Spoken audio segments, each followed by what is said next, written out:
Estoy de regreso. Lore, me quedé contigo. Hablabas de polaridad, hablábamos de valores fuera de... Pero antes, ¿tienes ya el video listo?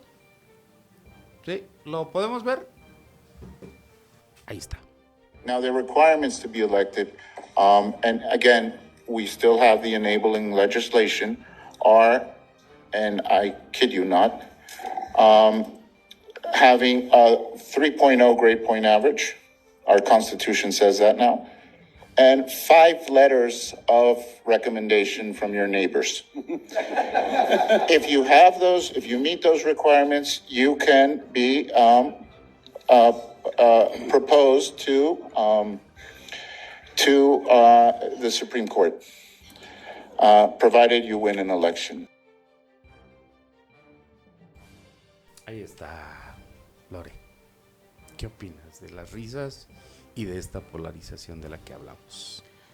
Pues justamente aquí lo decíamos en la mesa, estamos los mexicanos acostumbrados a reírnos de las tragedias. Yo inclusive en la semana en que veía los videos de este sorteo, de esta tómbola, me causaba risa, pero era esa risa de nervios, de preocupación.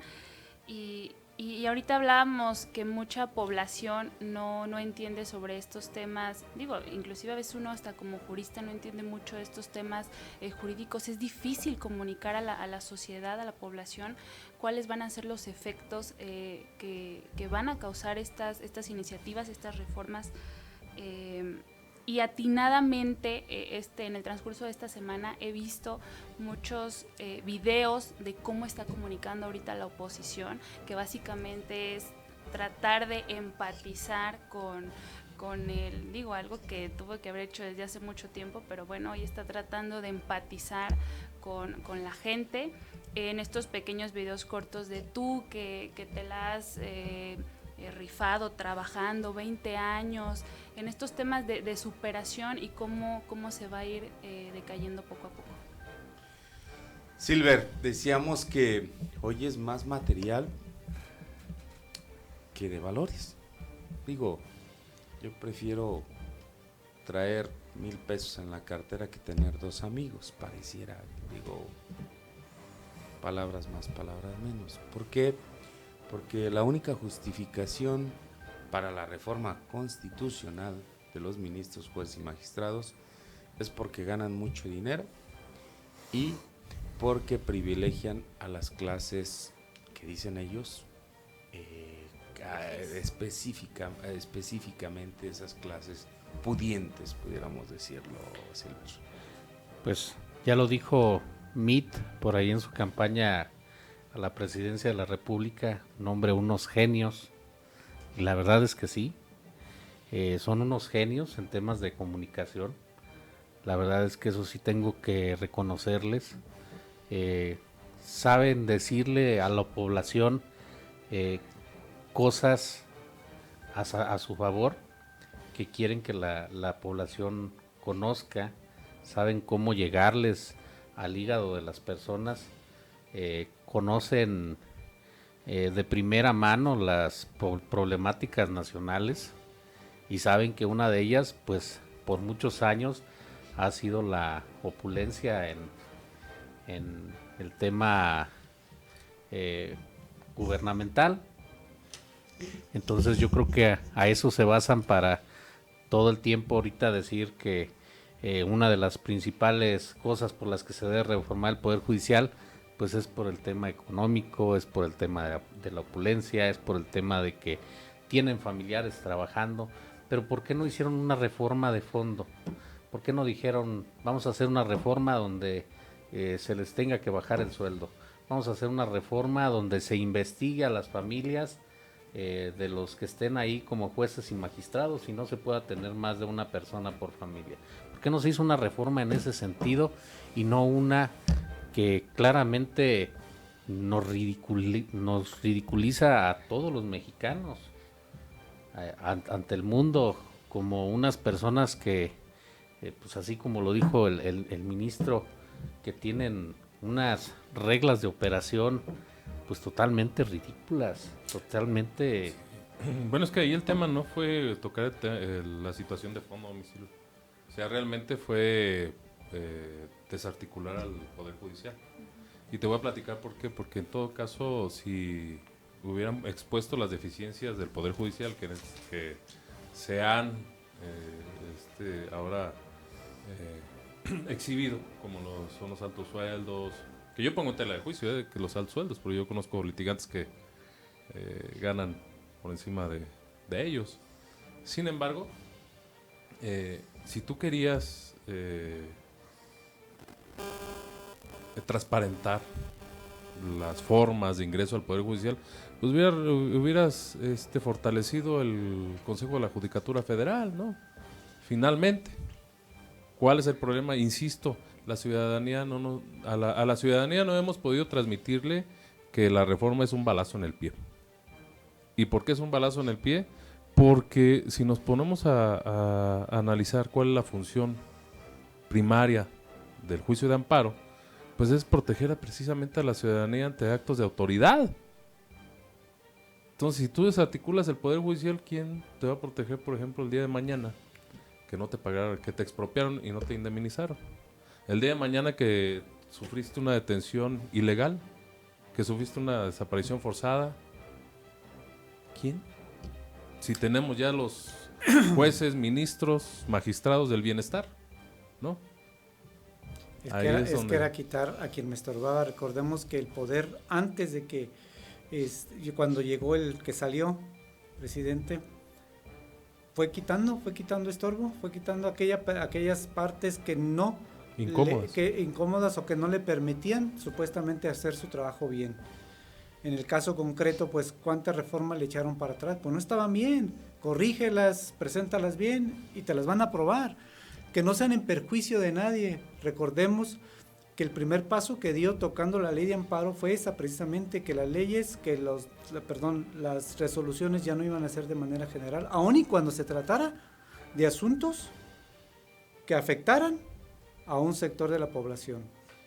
Ya tenían que ser, cada quien tenía que presentar su amparo. Entonces, más carga laboral, más carga de trabajo y favoritismo para el que tenía el poder. Voy quitando aquello que me está estorbando, someto al poder. Y yo creo que a la oposición política en nuestro país también le ha faltado mucha capacidad para hacer entender al ciudadano de a pie que precisamente esta reforma es por una lucha de poderes y no por un bien con más trasfondo como lo hacen ver ellos. Se siguen enfocando tanto en atacar, pues en este caso al partido Guinda, que ellos son los que la están promoviendo, que están mal, que esto y que el otro. Ya no estamos en campaña. Por eso la oposición no ha logrado... Bueno, revivieron a Calderón otra vez. Exactamente, no han logrado por eso ellos permear ese discurso que convenza al grosso de la población. Perdón, y es una oposición que, además de que les ha faltado criterio y saber comunicar mejor las cosas, pues ha faltado pantalones. O sea, ¿cuántos de los que defendían este tema contra el movimiento de Morena hoy están con ellos? Sí. Y ¿saben cómo hay que hacerle entender a la ciudadanía? Es bien fácil. Díganle a uno de Morena que el día que llegue el alcoholímetro de Alfonso Martínez, no va a haber quien lo defienda, y le pueden cobrar lo que quiera. Ya no se vale decir soy de Morena. No, ya, ahí va a llegar y va a decir con permiso. Y díganle al que está del lado de la oposición que el día que llegue la Guardia Civil lo detenga arbitrariamente, no va a haber poder humano que lo saque. Entonces sí, si tienes dinero, vas a poder salir. Hay relaciones, bien lo dice. Pero si no tienes o dinero o relaciones, dicen en el argot, te vas a quedar enchiquerado. Tristemente es a lo que vamos. ¿Por qué?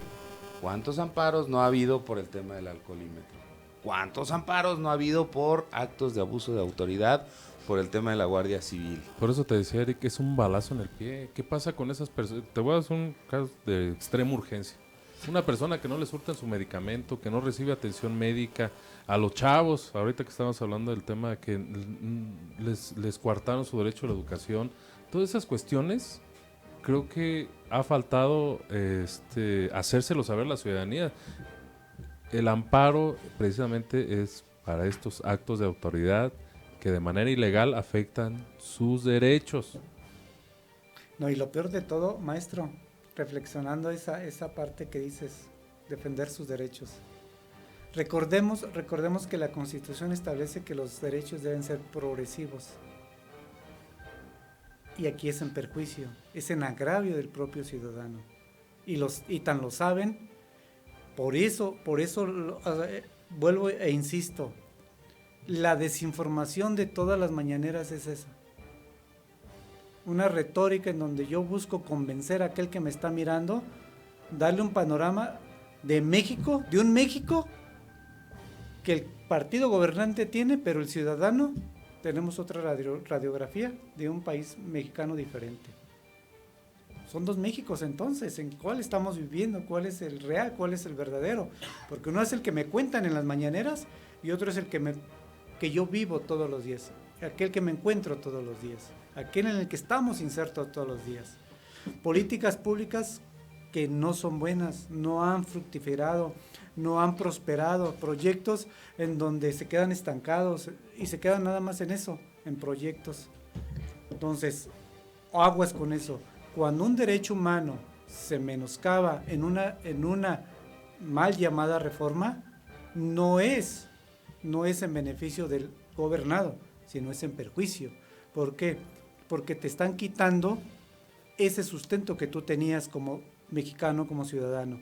Te están quitando un elemento de protección indispensable que era el poder judicial.